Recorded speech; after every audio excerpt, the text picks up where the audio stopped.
注意看，一场中美对抗赛中发生了人人都不想看到的意外，400多斤美国大力士被中国巨人拳王一拳打断脖颈，瞬间躺尸擂台。现场的急救人员赶紧把他绑上担架送去医院抢救，但结果非常遗憾，没能救活。原本这场比赛只是一场普通的中美对抗赛，但是没有想到美国选手却狗眼看人低，瞧不起中国选手。当着身高2.23米的中国巨人董建军的面前，竟然大肆狂言，表示自己的拳头将会是董建军生前见过最后一样东西，他会亲手把董建军打进坟墓里。没错，观众朋友们，这哥们儿要扬言要把董建军打死，而董建军又是何人呢？我们注意看，眼前的巨人就是董建军，他是我们中国有史以来体型最庞大的拳击手，甚至比中国的大爆炸张志磊还要高上10多公分。他身高2.23米，臂展2.19米。我们别看董建军5大3粗，但他却精通中国传统武术、散打以及跆拳道，是一个不折不扣的武痴。好，两人站在一块儿。这简直就是大人打小孩啊，观众朋友们。那当然并不是我们想欺负他，但是没办法呀，我们就这么高啊，天生的。好，比赛开始。中国巨人大战美国大力士，看一下谁能够先把对手 KO 掉。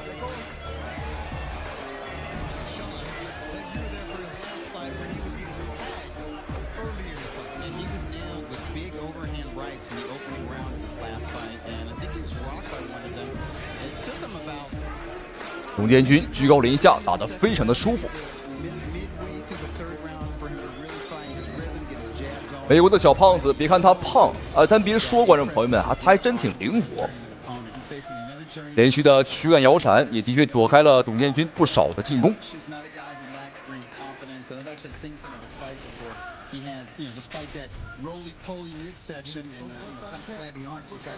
但他的这个摇闪方式太过于单一。如果董建军改变作战方式，开始打勾拳，那他可就要难受了。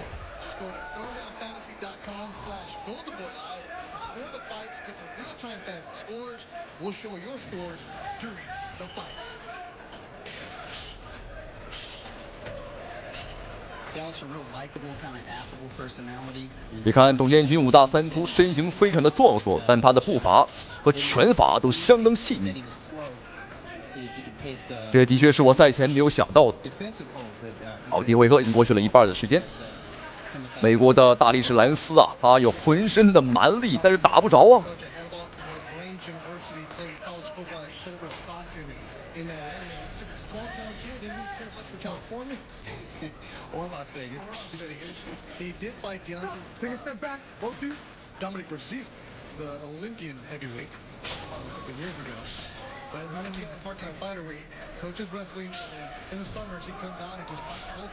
美国的大力士兰斯也想尝试往里打，但是发现根本打不进来。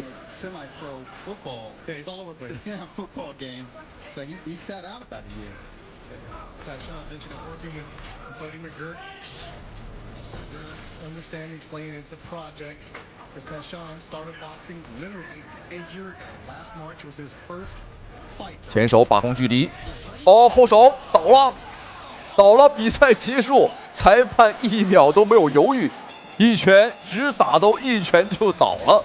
刚刚这场比赛的失利让美国人相当不爽，所以说在第一时间又派出了一位实力悍将艾克斯来挑战董建军。我们看他依旧是一个白人选手，虽然说身材上来讲呢没有兰斯那么肥，但是我们看他的身材肌肉块头还真不输董建军。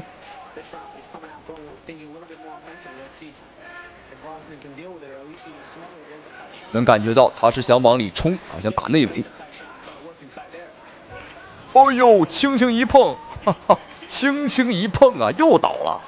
但还好，要比上一个美国的兰斯要强一点，他不至于被一拳直接打上担架，还能站起来，还能继续战斗。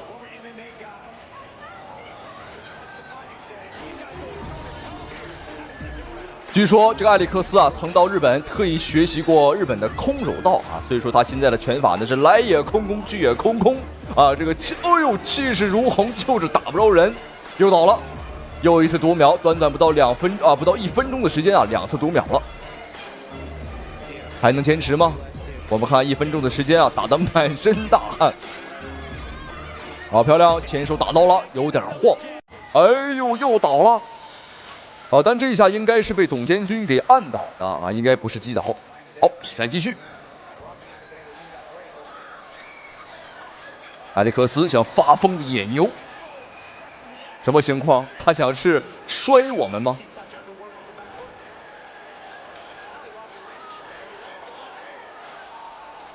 现在美国的埃里克斯啊，他已经是完全失控了啊！他知道自己呢可能在技术上打技术啊绝对打不过了，所以说便背水一战，玩了命的啊，大力摆拳。哎呦，倒了！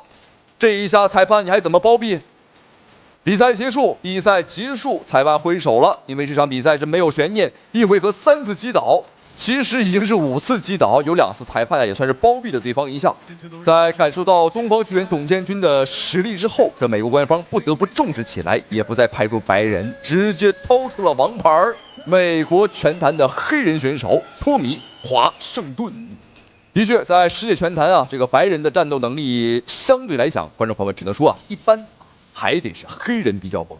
像霍利菲尔德啊，像刘易斯，像泰森，这都是黑人。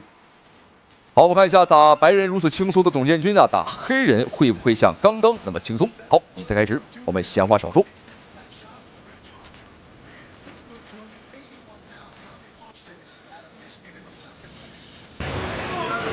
我们在身材上依旧是有着巨大的优势啊，但别说啊，这个专业的感觉立马上来了。我们看这个托米·华盛顿相当的灵活，虽然说肥肥胖胖。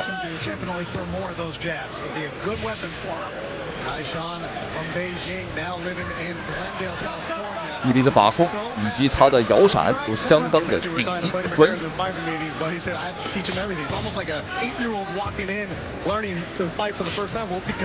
观众朋友们，并不是我们看这个黑人选手太矮，是董监军太高了。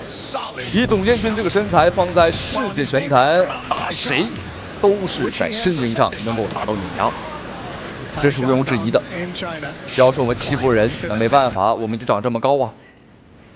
而且在世界拳坛呢有这样一个规定啊，只要你的体重在100公斤以上，都可以打。在身高上是没有任何限制的。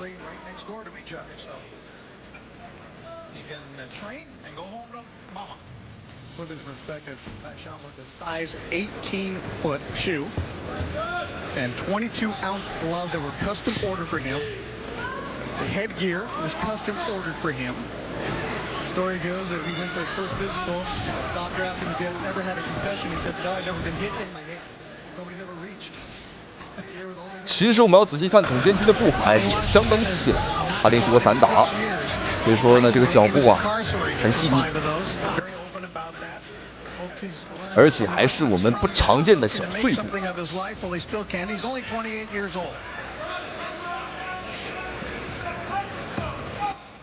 第一回合最后的1分钟。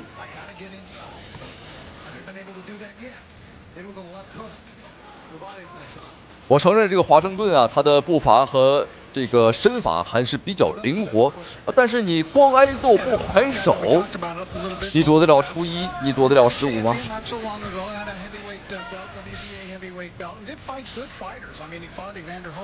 好了，这应该是一个读秒。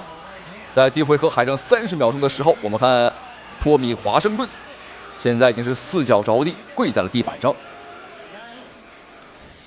结束了，比赛结束了。3场比赛，没有想到第3场打黑人选手也是如此痛快，对手甚至一拳没出，还不如第2个的艾利克斯。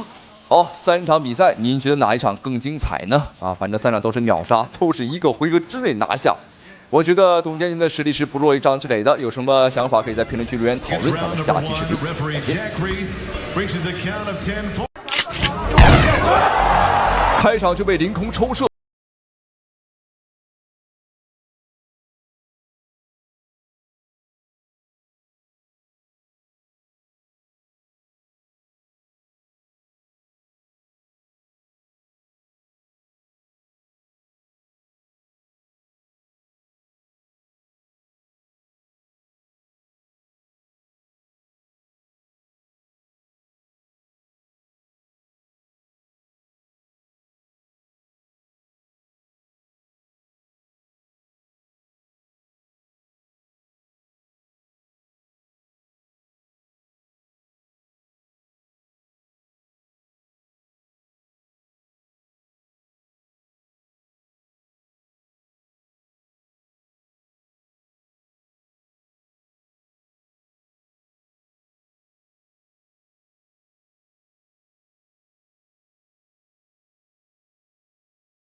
是林永真，蓝方是武僧一龙。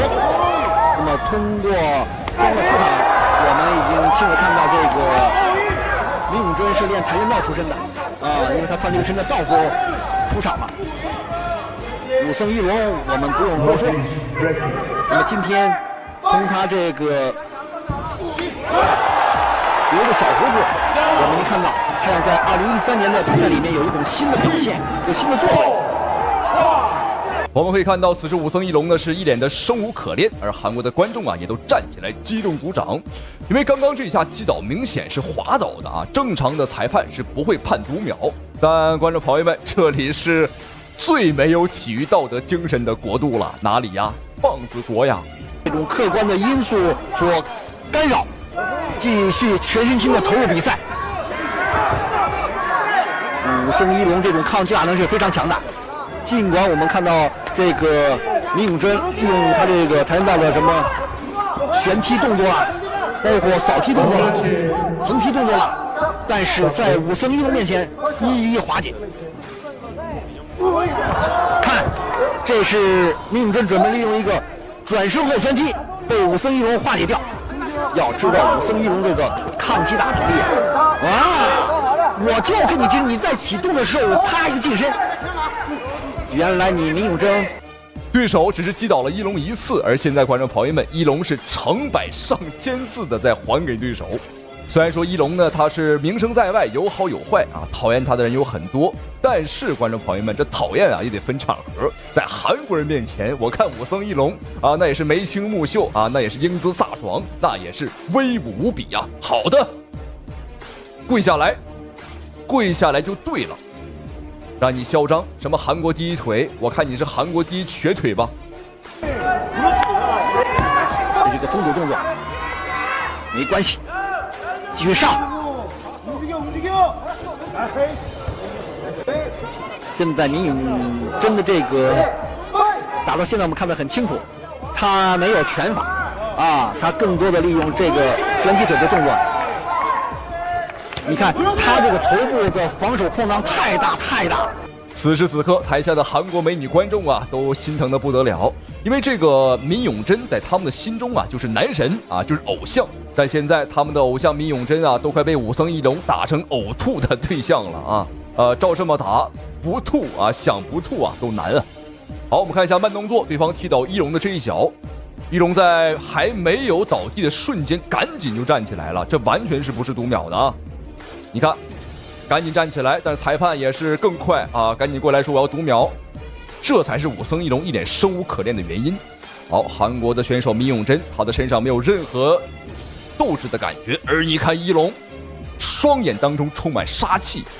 武僧一龙更加全面，我们看到这个闵永真，你虽然练跆拳道，你只有用腿法进攻，但是你这个上三路没有任何的防御能力和进攻动作，上三路下三路的自由的组合来显示你对手的实力。你靠单一的腿法进攻，想站在这擂台上成为英雄，确实很难。你看一龙的扫手的力量有多大？这打韩国人观众朋友们，我们真是无论如何都得支持而且我们看一龙今天也是卖力的很。好，这个小棒子他几乎没有拳法，他只有腿法。而这个家伙虽说有腿法，但是他在一龙的面前，他的两条腿就像他的裤子一样两根面条软的不行一只活脱脱的软脚虾呀，这是。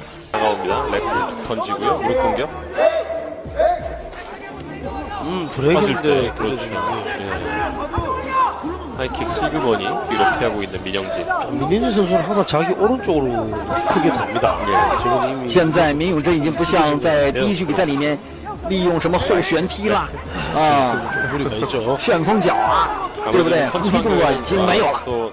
现在场上完全被武僧一龙牢牢的控制着。 킥복싱이라든지 태국 룰에 맞춰서 하는 움직임 전혀 아니고.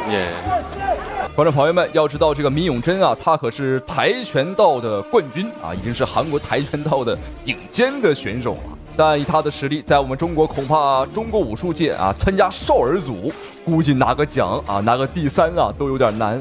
武僧一龙说：“我踢，我踢。”你不是缠绕冠军吗？我踢，让你知道中国功夫的厉害。我踢，让你站不起来。林永真倒下。我们看情况，林永真应该是站不起来了。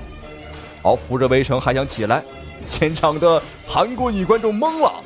好，比赛结束，这场比赛真的是大快人心。上一秒这帮韩国的小棒子还在兴奋庆祝，下一秒就被武僧一龙的大力金刚腿踢的是屁滚尿流。那屏幕前的您觉得韩国跆拳道和我们少林功夫和中国武术到底哪个更强呢？欢迎在评论区留言讨论，咱们下期视频再见。基本上连续重拳这个不行，20多次的重拳，手拿远已经没有出现了。荷兰不败天王向中国拳坛发起挑战。金刚拳法在一夜之间造成1死2伤，连赢3场。此消息一出，震惊了中国拳迷。有人说他的出现让中国拳坛倒退了10年不止，因为他在中国长达5年时间里没有败绩，让中国年轻一代选手通通打了个遍，横扫一空，非死即残。他就是阿尔伯特·克劳斯，一个在搏击擂台被称为杀戮机器的男人。巅峰时期的克劳斯横扫了同级别全世界的所有高手，就连拳王波球也只能当他的垫脚石。但正所谓天狂必下雨，人狂必受罚，在巅峰待久了的克劳斯开始瞧不起任何人，甚至还公开蔑视中国选手。其实我不太理解为什么中国人要打拳击，明明都是一帮东亚病夫，我8岁的儿子都可以轻松击败他们，只要我还活着，恐怕中国人这辈子都无法击败我。见克劳斯如此的目中无人，中国小将李壮壮不顾家庭和团队的劝阻，誓要为中国搏击争回一口气，向克劳斯发起挑战。好，我们注意看双方的比赛已经开始，红方选手白色拳套壮壮这个小伙呢，他的这个人如其名确实是比较壮。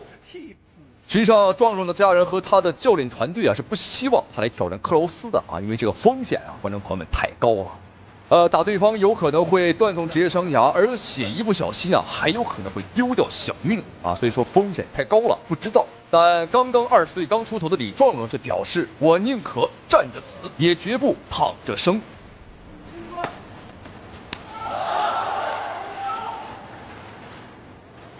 李壮壮现在应该，不仅仅是李壮壮，应该全世界，几乎所有搞战力格的都对克劳斯了解了。对。哎呦，漂亮！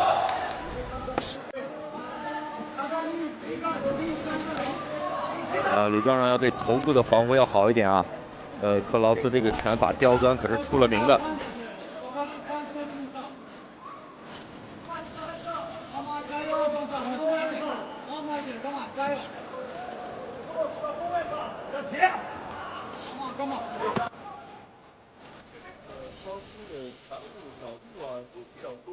对。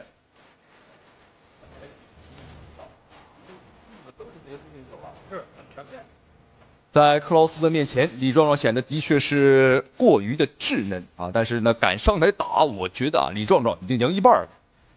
比赛开始，我们看克劳斯呢是步步紧逼，他的步子咬得很紧，但李壮壮呢是边退边打，并没有一味的这个单纯的逃跑。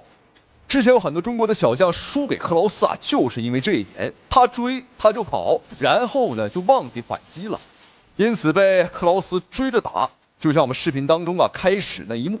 但是我们再看李壮壮，他还真有点引蛇入洞这个吊着克劳斯进来的感觉，漂亮，就打反击。你喜欢进攻，那我就打反击。像上一场郑昭玉也是这种打法，对，而且郑昭玉之前也是跟克劳斯打了几次对，是输给了克劳斯，后来郑昭玉还去和克劳斯一起训练对。比赛就是比赛，一定要吸取别人很优秀的地方。是。哦，漂亮，高手，失去重心。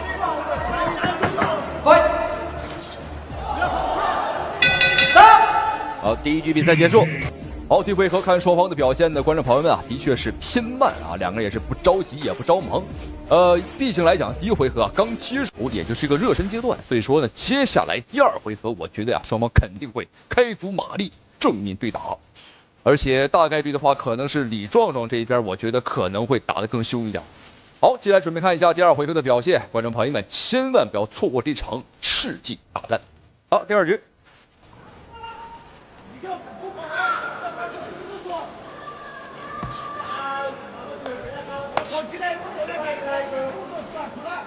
克劳斯今天这个右低扫的输出还是比较多，对，效果还不错啊。当时。对。顶膝。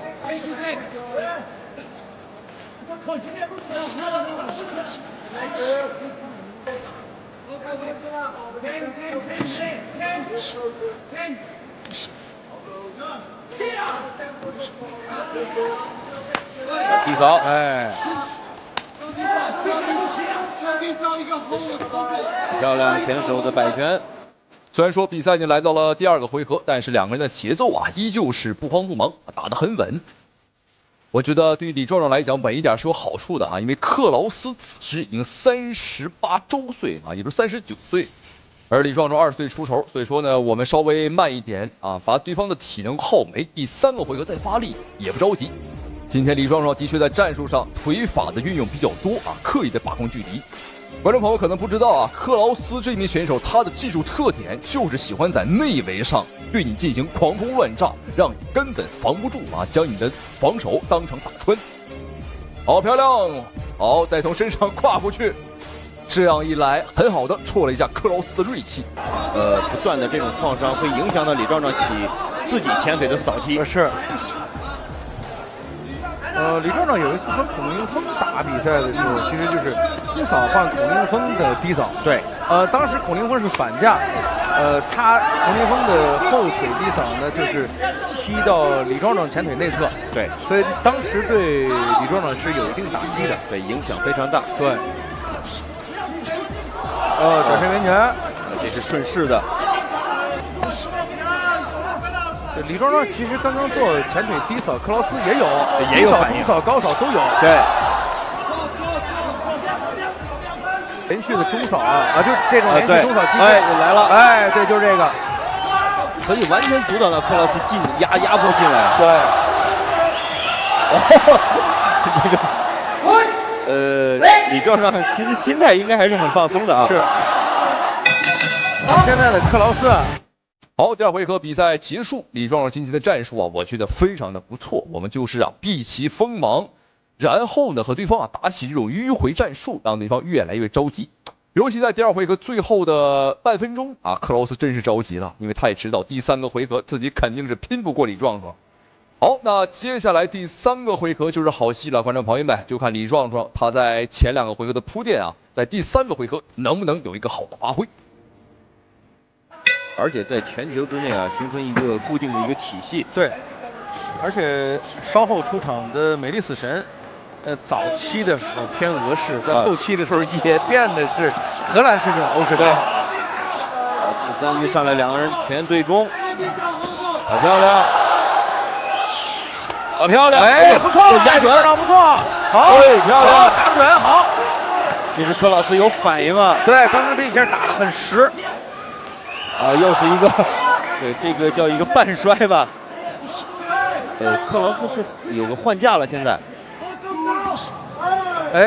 克劳斯是有个换架啊。是的，现在是右手右脚在前了。克劳斯的左腿可能也是因为李壮的几个持续的低扫啊。很漂亮，小心啊！他虽然用的少，但是他这个技术他会的，对，他并不是没有这个技术储备。哇，观众朋友们，这个克劳斯啊，他的体能实在是太恐怖了。我以为他前2个回合打得那么凶，第3个回合肯定没劲儿了，但是没有想到第3个回合他依旧是在主动进攻。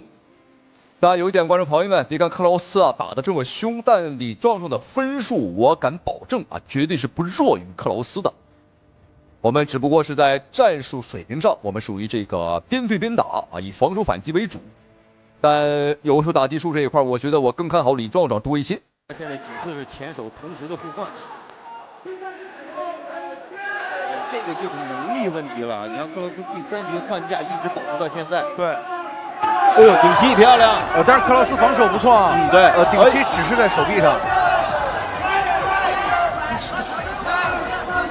而且前手换后手这个发力打击啊都还不错。对，李壮壮持续顶膝。最后阶段克劳斯把这个架势又换回来了。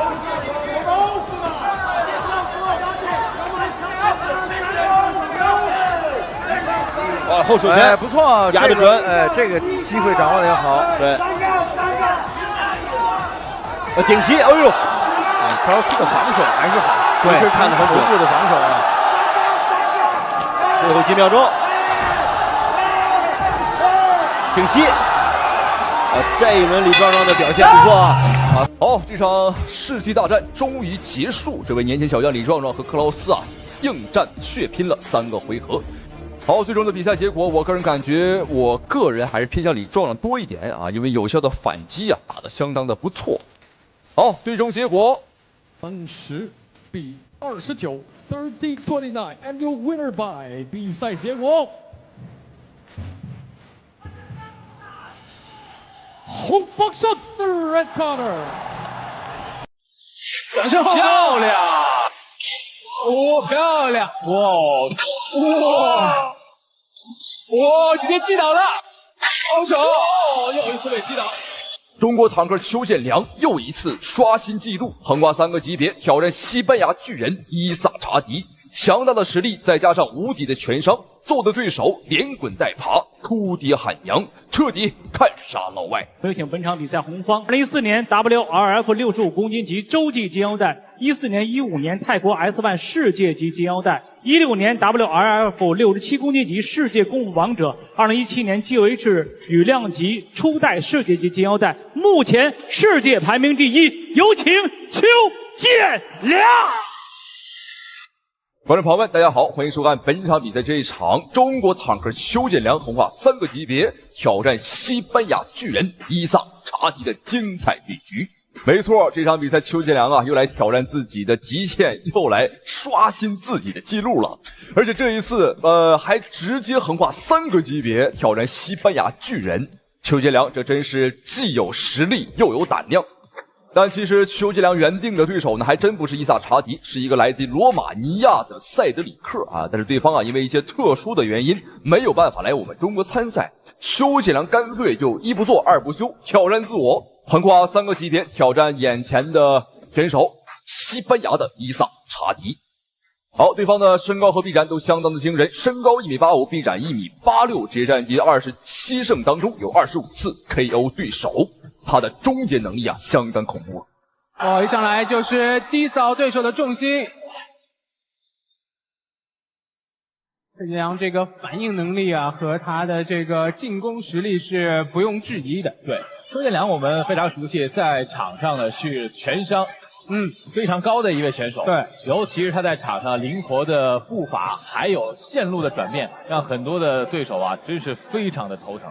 再加上现在他总是喜欢去挑战自己原本不在的这个级别是，有一句话叫山高人为峰，可能现在站在世界第1的状态上来说，邱建良最大对手是谁呢？就是自己了。对，我们看这个伊萨查迪呢，无论是在身高上还是在臂展上这的确肉眼可见高了邱建良太多了。对方的进攻范围相当的远，尤其是我们看对方的2条大长腿，哇，非常的长。但是话说回来呢，邱建良的腿法好像真没服过谁27胜当互相抡拳，25次 KO。对，刚才实际上查迪是想要去摔邱建良，对，但是要摔邱建良可不容易那可是。现场的观众又响起了热情的为邱建良加油的声音。漂亮。因为其实刚才跟大家介绍的是伊萨查迪 KO 率不是很高，是极高。对，27胜当中25次都是 KO。大家看伊萨查迪每一拳，为什么他总是倒在地上？因为他每一拳都是把自己身体中心抡出去的这种拳。的确，这个伊萨查迪他的确身高够高，力量也够足，但是有一点他重心是相当不稳了，这是个子高的选手共有的一个缺点。好，现在对方是有点晕，后手打中了，转身后摆，连续的大力摆拳。伊萨查迪有点招架不太住，飞膝，这一连串的凶猛进攻，哇，这一下直接扔出擂台。对，这个。因为这个伊萨查迪看到对手进攻很猛，所以主动选择去缠抱。对，邱建良直接把他一个带摔出去。双方可以说一个先犯规在先，然后另外一个以犯规来报复。这个属于这个以牙还牙，以眼还眼的这样一个状态。好，第一回合比赛结束。虽然说邱建良今天是横跨3个级别挑战的对手，但是从局面上来看，我是丝毫感觉不到对方有任何优势，只是看起来在身形上是有优势，但真打起来的时候差了3个级别，邱建良打对方依然像打玩具一样。好，第二回合开始了。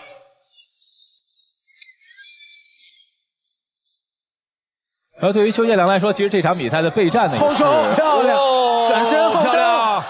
哇，邱建良的这个转身的回旋踢是非常的炫酷。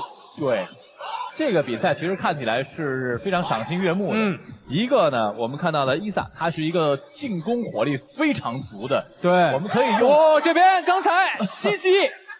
邱建良这边主动选择缠斗应该是，被对手打得有些晕了。对，果然这场比赛横跨3个级别还是不能够太过于轻敌。刚刚邱建良吃到了对方一个非常凶残的飞膝，现在的话是用自己灵活的步伐来拖延一下时间，从而来缓解一下自己的眩晕能感觉到状态是有点晕的。什么时候邱建良开始主动反击说明他已经是缓冲完毕。裁判提醒不要缠抱，邱建良也要打得更警醒一些。对手刚才顶膝威胁很大。漂亮！直接踢到了对手的支撑脚。但是对于邱建良来说，现在呢，在场上我们看到应对的方式还是非常的科学的。转身漂亮！伊萨还说不是被踢倒的是脚下滑倒的，在纸地上。好，对于邱建良刚刚这一下神龙摆尾的读秒，伊萨查迪表示说呢，有点不服。他的意思是说地板上有水，他一不小心自己滑倒的好，你看他身体很诚实，像一块磁铁一样啪的一下就吸住了邱建良，这说明伊萨查迪现在他有点发晕。身位的变化，好的，够白。转身，两个人打得太漂亮了。邱建良今天是遇到了一个火力很猛的选手，所以他也把自己的火力完全发挥出来。哇！我们夸赞过对方的双腿够长，但是长归长观众朋友们，这也不经踢越长越不经踢。好，我们看伊萨查迪还是通过搂抱来缓解邱建良的一个进攻节奏，裁判对他进行了警告。第二回合还有最后的10秒钟还是现场观看上都是非常有视觉冲击力的。裁判再次提醒伊萨不要缠抱。两人换正灯。对，说实话，这个残暴他已经是吃了好几次亏了。对，被邱建良带摔出过擂台一次。好，观众朋友们，第二回合比赛结束。邱建良今天的表现，观众朋友们，我只能用无敌2个字来形容了。要知道今天双方可差了3个级别，邱建良依旧是能够横推碾压对手。没办法了，因为在同级别羽量级别，邱建良已经是没有对手可打了，也没人敢和他打。但这场比赛就不一样了，伊萨查迪听说邱建良是世界排名第1心想这捡漏的机会不来了吗？我大你3个级别无论怎么打都可能打赢但现在事与愿违他接邱建良的比赛是他这辈子做过最错误的一个决定。邱建良直接扫中断对手连续的左右摆拳，防守报价非常的稳健。高扫，刚才是连续中扫之后来欺骗一下对手，直接换了高扫。但是伊萨的防守也是很严谨。是，我们看邱建良呢，在场上在进攻的时候呢，有很多的这种动作，包括眼神去迷惑对方。伊萨呢抱怨几句，但是你去缠抱对手，对手来打你，那有什么办法呢？是。裁判又提醒第2次，不要缠抱。后手。高扫将擦过，漂亮！别人都是左右摆拳，到了邱建良这儿，观众朋友们变成了左右摆腿，左右开弓。好，把伊萨堵在角落，疯狂的打击对方的身体。好，飞膝打开防守，伊萨有些晕了。哇，伊萨还没有从这个神圈出来，所以说你也不用觉得伊萨狼狈，因为他面对的是谁呢？是世界第1邱建良。对，尽管邱建良不在自己熟悉的这个体重级别，但是依旧打得非常的有霸气。刚才上勾打中，伊萨眼神一度有所涣散。是，哦，右扫支撑腿，在倒地之前被对手又挨了一拳。是，你看这扫了之后有点已经站不起来了。对。哦，直接击倒了，直接击倒了，是一个前手的平勾。我们看脚下已经发软了。不得不讲，观众朋友们，这个伊萨呢还是相当的顽强，他知道自己啊100%会输，但是他不想输得太难看啊，宁可呢点数判定输，也不想被 KO。王猛攻，连续的前伊萨要反击，否则裁判会叫停比赛的。现场的观众朋友已经沸腾防了。守，哇，伊萨这个顽强的支撑能力啊！再来踢支撑腿，后手，又一次被击倒。裁判觉得这是被推倒的，所以没有读秒。是，但是伊萨你看起来就是因为他的这个前腿啊，被连续的这个击打之后，显得非常的难以支撑。好的，观众朋友们，这场比赛终于结束，邱建良横跨3个级别和西班牙的巨人啊，这个对轰了3个回合，双方打的都很精彩。原本伊萨查迪想捡个漏啊，想踩着邱建良上位，但是没有想到，反倒是成为了邱建良的垫脚石。好，最终结果没有悬念，让我们恭喜邱建良获得比赛的胜利。对这场比赛你有什么看法？欢迎在评论区留言讨论。咱们下期视频再见。比赛结果，红方胜，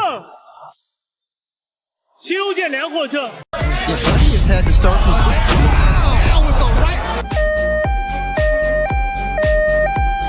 当视频中的美国大力士被击倒那一刻，观众惊讶的并不是他的脖颈被打断，也不是他被担架抬走抢救，而惊讶的是击倒他的人竟然是一个身高2.23米的中国巨人。如此庞大的身躯让全场的所有老外都为之惊叹，他们甚至不敢相信自己的眼睛，完全不敢相信中国人竟然能有如此大的身躯，如此强大的实力。他是中国有史以来体型最庞大的拳击手，身高2.23米的他就像一座人形大山，甚至要比韩国巨人崔洪万和中国炸弹张志磊还要更胜一筹。我们别看他5大3粗，但他却精通中国武术、散打以及跆拳道等一系列格斗术，任何对手在他的面前都显得无比渺小，当然在他的重拳面前也都显得不堪一击。他就是江湖人送外号泰山的董建军，一个让拳王泰森都谈之色变的中国巨人。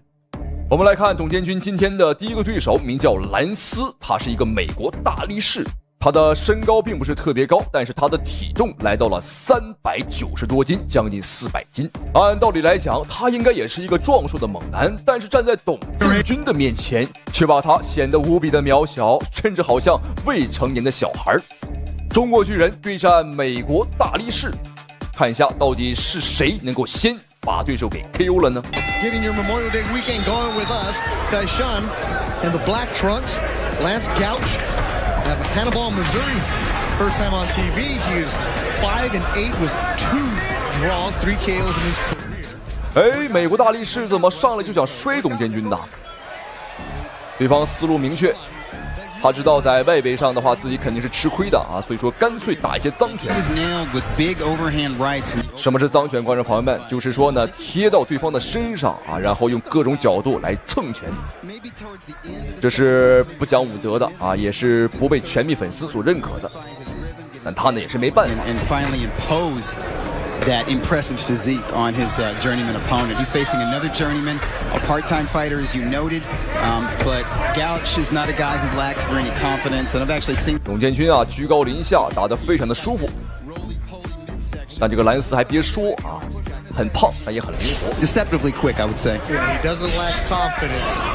Fight fans, you can now score each round tonight live.Just go to Throwdown/Golden Boy Live to score the fights. 下潜摇闪的把戏他已经用了好多次了啊，但是随着次数的增多，董建军肯定会刻意啊去打一些勾拳。Gouch, a real likable, kind of affable personality. In this morning's fighter meeting, said he was not impressed with the giant. 没错，董建军开始打勾拳了。董建军呢，这个洞察的能力啊和拳商还是比较高的，学习过传统武术。散打啊，包括空手道。Gouch is a wrestling coach at Hannibal LaGrange University. Played in that area. He's just a small town kid. Didn't really care much for California or Las Vegas. He did fight Deontay. 而且董建军呢，他曾经还练习过篮球啊，他本应该是一个篮球运动员。但是他发现啊，自己对这个传统武术啊和这种搏击啊更感兴趣。And he's coming off some inactivity. He actually broke his leg in a football game, so he sat out about a year. 大家伙不用质疑比赛的真实性啊，因为比赛的举办地点是在美国，所以说老美让着我们观众朋友们那是不可能的啊。前手把控距离，哦，后手倒了，比赛结束，裁判1秒都没有犹豫。这是一个经验老道的裁判啊，通过他的观察，一瞬之间啊做出了决定，终止比赛。好，我们注意看这哥们儿啊，这哥们儿的胳膊上还纹了2个字啊，哥们儿。哎呦，看来他对我们中国的文化还挺了解啊。好，精彩回放看一下，后手，哇，一拳打倒，这是一个后手拳，非常的精准。好，我们看脖子断了，人也上了担架，估计是要送去抢救了。好，我们再来看一下董建军的第2个对手托米华盛顿啊，我们看这个家伙长得像一头大猩猩一样。上一场比赛输的是一个白人选手，而这一场比赛啊，黑人选手来了。因为美国表示说呀，白人在他们的国家并不是最能打的，而黑人啊才是打拳击最厉害。话虽这么讲，但是当2名选手站在一块儿的时候啊，对方的身形这一块，他还是得输给我们。中国泰山对战美国大猩猩。泰山没了猩猩啊，还可以很好的树立在那里，而大猩猩没了泰山啊，顶多啊是个泼猴。好，比赛开始。What Taishan did show in his opening bout was a very hard left jab, but he would throw them. 我们能明显感觉到啊，这个华盛顿他要比上一个选手灵活得多。And McGirt wants him to definitely throw more of those jabs. It'll be a good weapon for him. Taishan from Beijing, now living in Glendale, California, is just so mad. 裁判告诉董建军啊，不可以推对手。We're talking to Buddy McGirt in the fighter meetings. Buddy said, "I have to teach him everything." It's almost like an 8-year-old walking in, learning to fight for the first time. Well, because Taishan has no amateur background experience in boxing. Was a solid mountain. Well, and he's named after a mountain, Taishan, which he has ascended, by the way. The Taishan Mountain in China. Climbed it. He said, "That's it." 哦，对方的距离把控还相当不错。In Glendale, California, has his wife and child here, and training with Buddy McGirt in Burbank. 一直在边缘游走。啊，但是问题还是啊，你打不进来呀，你打不进来，即便你在外围跑得再快。那你只有跑的份儿啊，你也打不到我。Size 18-foot shoe and 22-ounce gloves that were custom ordered for him. The headgear was custom ordered for him. The story goes that he went for his first physical. The doctor asked him if he had ever had a concussion. He said, "No, I've never been hit in my head." 董建军步步紧逼，盛气凌人。Tommy Washington has not fought in 6 years. The reason being he was incarcerated for 5 of those. 华盛顿只能背靠龙王。Hopes he's learned some lessons from that. Is looking to make something of his life. Well, he still can. He's only 28 years old. 这个比赛擂台不知道是不是我视觉上的问题，我总感觉比正规的拳击比赛要小一点。也有可能是董建军长得太高了啊，站在一块儿啊，站在这里的话，把擂台啊都显得渺小了。Yeah, that was the guy that we talked about a little bit, Valuev, who was a champion not so long ago. 哦，华盛顿有些发软的感觉了。哦，漂亮后手，后手5秒，哇哦！观众朋友们太猛了！我看一下这次读秒，对方能不能挺过去？感觉啊，我感觉是够呛的。好，结束，比赛结束。果不其然，观众朋友们啊，这个无论是黑人还是白人都没能挺过1个回合。那么恭喜董建军。我们来看一遍精彩回放，只是一连串的打击。最后的话呀，是一个后手的重击啊。It's round number 1. Referee Jack Reese reaches a count of 10 for your winner by KO and still undefeated, Taishan. 注意看，日本选手将中国小伙骑在身上，照死里打。比赛结束之后，中国小将已经被打得奄奄一息，随时都有丧命的风险。赛后被送往急诊室抢救，医生说道：“如果再晚送了1分钟，就可以举办后事了。”差点打死中国选手的家伙，就是视频中的日本人梅野原志。这个家伙是出了名的日本右翼分子，也就是典型的反华分子。他曾这样说过，他打拳击比赛就是为了打中国人，因此在每一场遇到中国选手的比赛当中，恨不得把每一个中国选手置于死地。但我们泱泱中华最不缺的就是抗日英雄。来自新疆的小伙哈姆勒斯远赴日本，向梅野原志发起了挑战，并且主动和对手签下生死状，计分高低也决生死。但这头小鬼子非但不惧，还当众表态，这场比赛要全球直播，让全世界的人都看到他如何打中国人。明天打中国人的比赛，我要全球直播，我会让全世界的人看到，我会像打狗一样大废中国人，直到他们跪下来求我为止。好，我们注意看双方的比赛已经开始，大家不要认错。我们看穿着黑金短裤的小伙，来自于新疆的哈姆勒斯。小伙子很年轻，23岁啊！这一次单枪匹马的来到了日本，向这头嚣张的小鬼子发起了挑战。好，这头啊，不是这个日本选手名叫梅野原志啊，他穿着白色短裤。现在日本人给全世界的印象啊，就是讲文明、讲礼貌啊，非常的讲卫生。但实际上，观众朋友们，这帮小鬼子啊，在我眼里，他就是披着羊皮的狼啊，一帮倭寇把。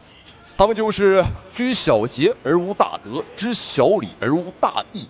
强大时必定是强盗，软弱时必定是卑躬屈膝的小人。一个个笑里藏刀，但背地里比谁都坏，就是一帮阴险卑鄙的小人。就拿核废水来说吧，观众朋友们，你们说这帮小日本子够不够歹毒？好，我们闲话少说，回到比赛，刚刚扯得有点远。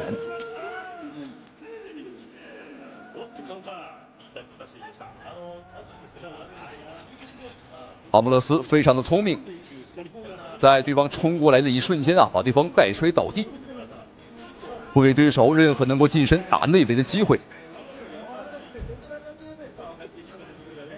我们其实也能看得出来，哈姆勒斯这个小伙啊，他比较擅长打外围的一些个游走战术。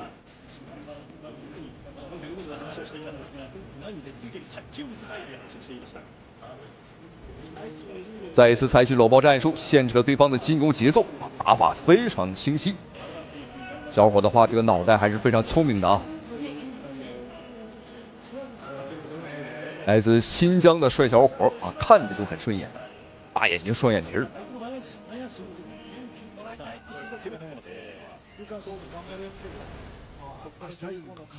再看对方，小鼻子、小眼睛啊，八字眉、八字胡。好人谁家长这样啊？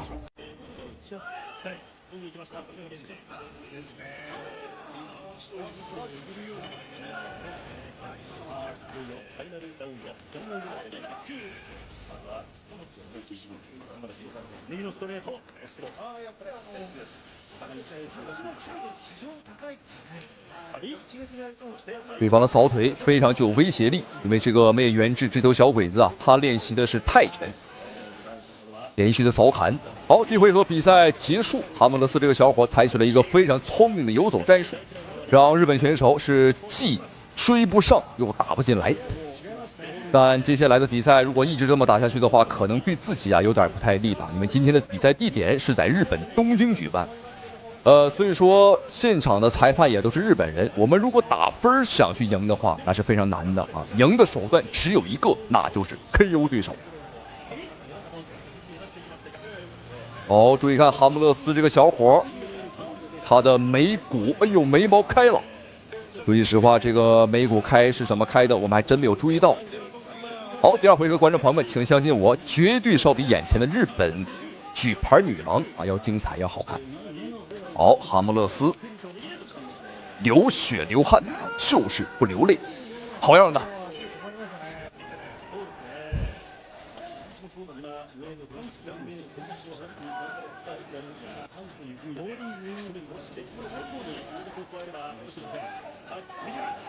我们看小鬼子依旧是不断的扫踢，用各种腿法来进攻哈姆勒斯。其实可以尝试往里打一打啊，但如果打得太近，还容易吃对方的膝。这就要看哈姆勒斯自己对距离的一个把控了。好，体系防守，上部的拳法还不错。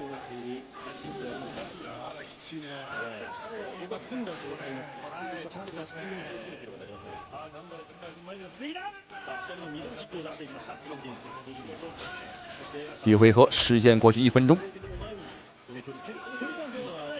对方还在踢。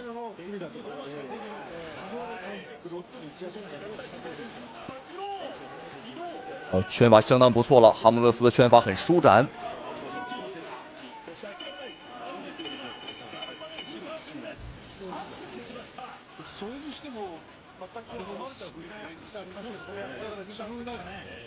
如果这个比赛在中国举办的话，我们可以在规则之内是可以抓腿、可以接腿的。但今天是在日本，在规则之内是不允许接腿的啊。在规则上，我们就已经是很难受了。